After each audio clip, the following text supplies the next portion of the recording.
नमस्कार साथियों, आज एक बहुत ही महत्वपूर्ण वीडियो लेकर आप लोग के साथ आया हूं और आज का हमारा विषय है भारत के प्रमुख संवैधानिक निकाय।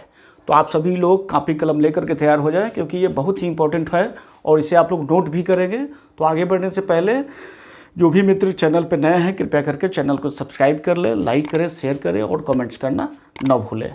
इम्पोर्टेंट इसलिए है क्योंकि आपकी आने वाली जो भी परीक्षाएं हैं, चाहे वो बिहार शिक्षक की आप परीक्षा देने वाले हैं या बिहार पुलिस दरोगा की परीक्षा देने वाले हैं या फिर बीपीएससी की परीक्षा देने वाले हैं, सारे परीक्षाओं के लिए समान रूप से बहुत ही उपयोगी है। इसे अब आप लोग नोट कर लें, याद कर लें। पहला है भारत के प्रमुख संवैधानिक जो निकाय हैं, इसमें चुनाव आयोग। चुनाव आयोग का हम लोग याद रखेंगे कि इसका संबंध अनुच्छेद 324 से है। इसको बिल्कुल याद रखेंगे, चुनाव आयोग 324।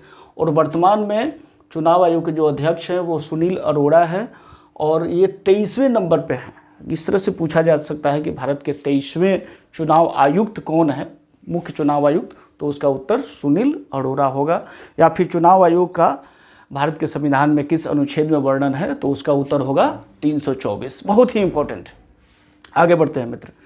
संघ लोक सेवा आयोग। तो संघ लोक सेवा आयोग का जो वर्णन किया गया है वो आर्टिकल 315 से लेकर के 323 के बीच है।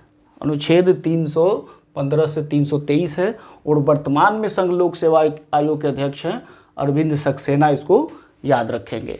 राज्य लोक सेवा आयोग का भी वर्णन इसी अनुच्छेद में है, अर्थात कि 315 से लेकर के 323 के बीच में है। और राज्य लोक सेवा आयोग हर राज्य में अलग अलग होता है। अगर बिहार के संदर्भ में देखा जाए तो बिहार लोक सेवा आयोग बीपीएससी के अध्यक्ष अभी श्री अतुल प्रसाद हैं। इसको याद रखेंगे। चौथा जो सबसे इम्पोर्टेंट है वो है वित्त आयोग। वित्त आयोग का वर्णन संविधान के अनुच्छेद 280 के अंतर्गत आता है। याद रखेंगे वित्त आयोग कहाँ पे है, 280 नंबर पे है। और अभी जो वित्त आयोग के अध्यक्ष हैं डॉक्टर YV रेड्डी हैं और वे 14वें वित्त आयोग के अध्यक्ष हैं। इस तरह से भी पूछा जा सकता है कि 14वें वित्त आयोग के अध्यक्ष कौन हैं, तो डॉक्टर YV रेड्डी। इसको हम लोग याद रखेंगे। राष्ट्रीय अनुसूचित जाति आयोग आर्टिकल 338 याद रखेंगे। राष्ट्रीय अनुसूचित जाति आयोग आर्टिकल 338 और इसके अध्यक्ष हैं रामशंकर कठेरिया। इसको याद रखेंगे। राष्ट्रीय अनुसूचित जाति आयोग 338 और अध्यक्ष वर्तमान में है अभी रामशंकर कठेरिया। नोटबुक में नोट करते चलें। इसके बाद राष्ट्रीय जनजाति आयोग 338A याद रखेंगे, 338A और वर्तमान में इसके अध्यक्ष हैं नंद कुमार साय। आगे बढ़ते हैं। और अगला जो हमारा संवैधानिक निकाय है वो है भारत के नियंत्रक एवं महालेखा परीक्षक। भारत के नियंत्रक एवं महालेखा परीक्षक, इसका संबंध जो है वो आर्टिकल 148 में है। याद रखेंगे 148 के अंतर्गत भारत के राष्ट्र नियंत्रक एवं महालेखा परीक्षक का वर्णन मिलता है। और अभी राजीव महर्षि भारत के नियंत्रक एवं महालेखा परीक्षक हैं। इसको नोट कर लीजिएगा।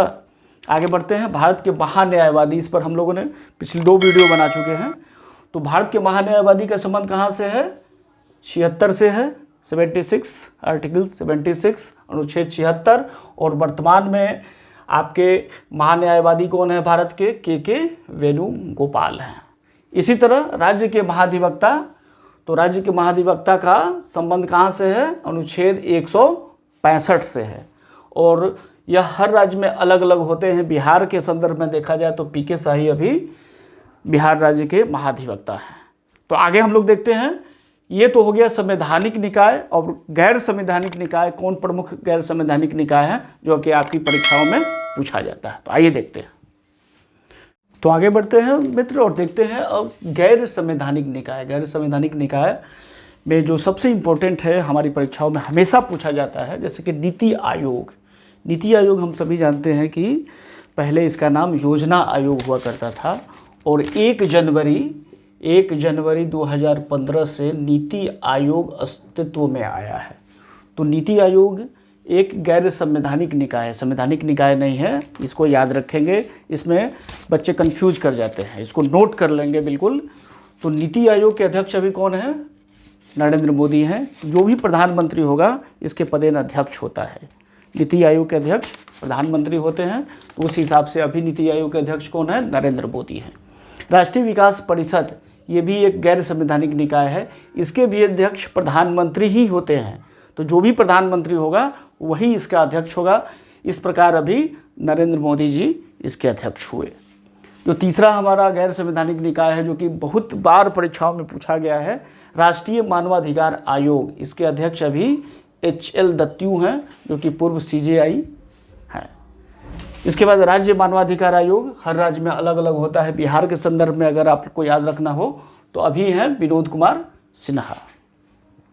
इसके बाद केंद्रीय जांच ब्यूरो CBI जिसको हम लोग कहते हैं, तो CBI भी एक गैर संवैधानिक निकाय है और इसके अध्यक्ष अभी हैं ऋषि कुमार शुक्ला, इसे याद रखेंगे। केंद्रीय सतर्कता आयोग, इसके अध्यक्ष अभी हैं KV चौधरी, हम लोग याद रखेंगे। लोकपाल एवं लोकायुक्त, ये भी गैर संवैधानिक निकाय है और इसके अध्यक्ष अभी हैं पिनाकी चंद्र घोष, इसको हम लोग याद रखेंगे। केंद्रीय सूचना आयोग गैर संवैधानिक निकाय है और केंद्रीय सूचना आयोग के अध्यक्ष अभी सुधीर भार्गव हैं। और उसी तरह राज्य सूचना आयोग तो हर राज्य में अलग अलग होगा। बिहार के संदर्भ में अगर आपको याद रखना हो तो नरेंद्र कुमार सिन्हा है। तो ये हमारा वीडियो काफ़ी इम्पोर्टेंट है, इस दोनों ही चीज़ को आप लोग याद रखेंगे। संवैधानिक निकाय मैंने 9 लिखा है और गैर संवैधानिक 9, मतलब कि 18 निकायों को मैंने यहाँ पे चर्चा की है और यह 18 निकाय हर परीक्षा में, लगभग परीक्षाओं में पूछा जाता है। बहुत ही इम्पोर्टेंट है, इसे अपने मित्रों के पास शेयर करें, अपना राय अवश्य देंगे। बहुत बहुत धन्यवाद।